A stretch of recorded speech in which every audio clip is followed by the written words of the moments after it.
Tonight we made history. امریکہ کا انتخابی عمل پیچیدہ بھی ہے اور دلچسپ بھی۔ پاکستانی عام انتخابات کے برعکس یہاں انتخابی موسم زیادہ گرم نہیں ہوتا، لیکن اگر ہو جائے تو کچھ ایسے مناظر دیکھنے کو ملتے ہیں۔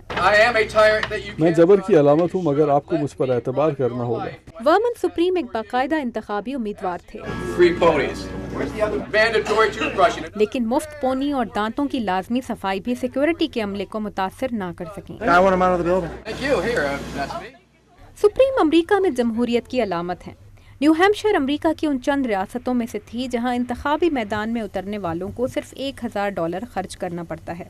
کاغذی کارروائی نہ ہونے کے برابر تھی، تو پچھلے ہفتے یہاں ہونے والی پرائمریز میں 44 انتخابی امیدوار کھڑے ہوئے، جن میں سے زیادہ تر کو اس ریاست کے لوگ جانتے تک نہیں، اور ان سے جو چاہے ملاقات بھی کر سکتا ہے، ایسی پارٹیز میں جہاں جوش بھی ہے، کھانے پینے کا انتظام بھی اور منتظر صحافی بھی۔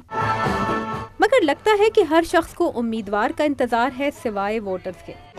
یہاں موجود ہیں باب گرین اپنے اہل خانہ اور اہل محلہ کے ساتھ۔ اگر ہم 50 سال تک ہر روز ایک ری ایکٹر تیار کریں تو ہم دنیا کے ہر فاسل فیول سے چلنے والے ہر ری ایکٹر کو تبدیل کر سکتے ہیں، جس سے عالمی درجہ حرارت کم ہو جائے گا۔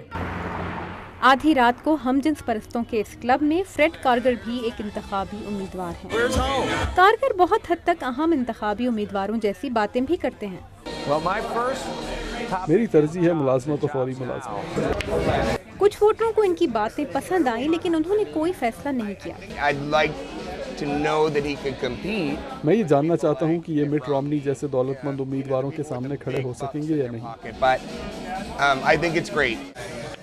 ان امیدواروں کو انتخابی ریس میں اپنی حیثیت کا علم ہے، لیکن وہ اس بات پر بھی خوش ہیں کہ ان کی آواز سنی جا رہی ہے۔